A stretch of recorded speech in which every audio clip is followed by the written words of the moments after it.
3 films pour quand t'es allé manger en famille et t'as un peu le seum que ta sœur ou ton frère réussissent mieux que toi dans la vie, mais bon, tu peux pas vraiment le dire devant tout le monde, du coup tu rentres chez toi et tu manges ton seum devant une pépite du cinéma. Premier film, La femme de mon frère, sorti en 2019 de Monia Chokri, un film québécois qui m'a beaucoup surpris, à la fois très drôle et très juste sur les dynamiques intrafamiliales. Le film suit une meuf trentenaire qui essaye d'avancer dans la vie, elle est très proche de son frère depuis l'enfance, sauf que lui, il rencontre une toute nouvelle femme et elle se sent remplacée.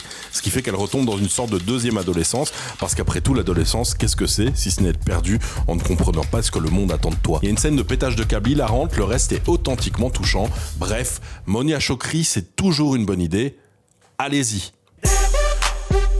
Deuxième film, Step Brothers, sorti en 2008 d'Adam McKay, pour moi un chef-d'œuvre absolu de la comédie. La première fois que je l'ai vu, j'ai pas rigolé du tout, et c'est un des rares films que j'ai regardé 2 fois d'affilée. La deuxième fois, j'étais mort de rire, depuis c'est devenu un de mes films cultes. L'histoire, c'est 2 mecs quarantenaires qui vivent chacun chez leurs parents, sauf que leurs parents décident de se mettre ensemble. Les 2 gamins le vivent très mal, se détestent et sont à 2 doigts de briser ce mariage. Will Ferrell joue comme un gosse de 8 ans, John C. Reilly comme un ado très méchant, et voir 2 adultes qui ont la quarantaine se comporter comme ça, c'est hilarant. Surtout quand c'est réalisé par Adam McKay, le réalisateur désormais oscarisé, qui a fait Don't Look Up, There's a comet headed directly towards Earth. Vice et Anchorman. What?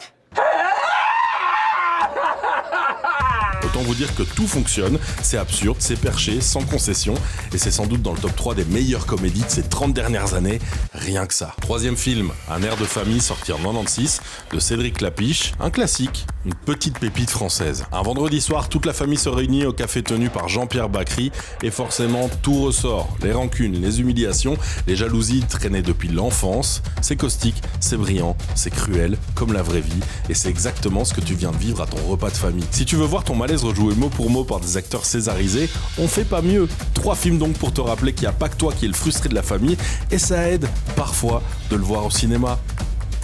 Enfin moi je parle pour toi, hein. Moi ça va, pas...